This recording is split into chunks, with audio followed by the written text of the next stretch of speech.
এবং swing point basically তিনটা ক্যান্ডেলের সমষ্টিতে ক্রিয়েট হয়। মিডল ক্যান্ডেলটা টপ থাকে, পাশে দুইটা ক্যান্ডেল লো থাকে, 1 number candle, 2 number candle, 3 number candle. Clear?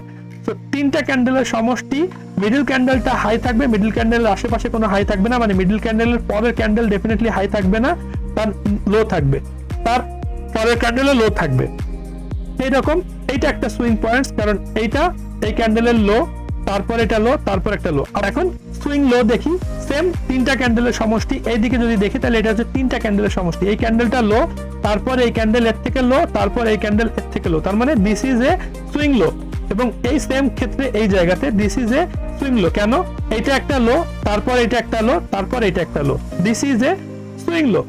Algorithmic price অ্যাকশনের সবগুলা কম্পোনেন্ট মূলত সুইং হাই এবং সুইং লোর উপরে ক্রিয়েট করা হয়। সো সুইং হাই এবং সুইং লো বোঝাটা আমাদের জন্য খুবই important. Swing high swing low আমরা ইউজ করব কিভাবে, কোন কোন জায়গায় আমরা সুইং হাই এবং সুইং লো ইউজ করব সেটি একটু দেখি। সুইং হাই মূলত ট্রেন্ড আইডেন্টিফিকেশনের জন্য আমরা ধরবো।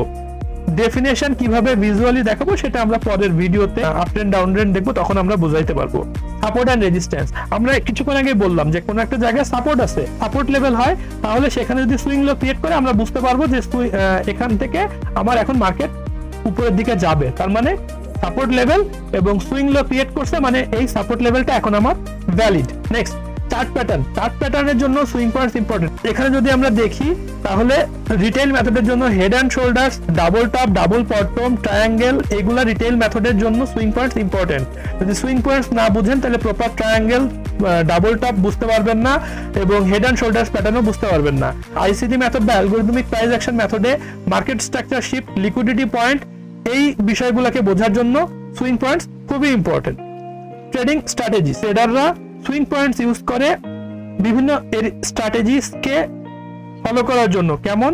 একটা হচ্ছে ব্রেকআউট ট্রেডিং এর জন্য সুইং পয়েন্টস কে ইউজ করা হয়, রিট্রেসমেন্ট ট্রেডিং এর জন্য সুইং পয়েন্ট ইউজ করা হয়, এবং ট্রেন্ড ফলোইং এর জন্য এবং আদার নানান কেসে সুইং পয়েন্টস এর জন্য। সো সুইং পয়েন্টস আমাদেরকে খুব ভালোভাবে রপ্ত করতে হবে। যদি সুইং পয়েন্টস নিয়ে আর কোনো কোশ্চেন থাকে, যদি কোনো কনফিউশনস থাকে, তাহলে ডেফিনেটলি আপনারা কমেন্টে জানাবেন। আমি সুইং পয়েন্টস নিয়ে আপনাদের কনসেপ্টকে আরো ভালোভাবে ক্লিয়ার করার জন্য চেষ্টা করব। আর যদি আমার ভিডিও ভালো লেগে থাকে লাইক করবেন, কমেন্ট করবেন, শেয়ার করবেন, এবং যারা অ্যালগরিদমিক প্রাইস অ্যাকশন বুঝতে চান তাদের কাছে আমার ভিডিও শেয়ার করবেন। Thank you, bye bye, have a nice day.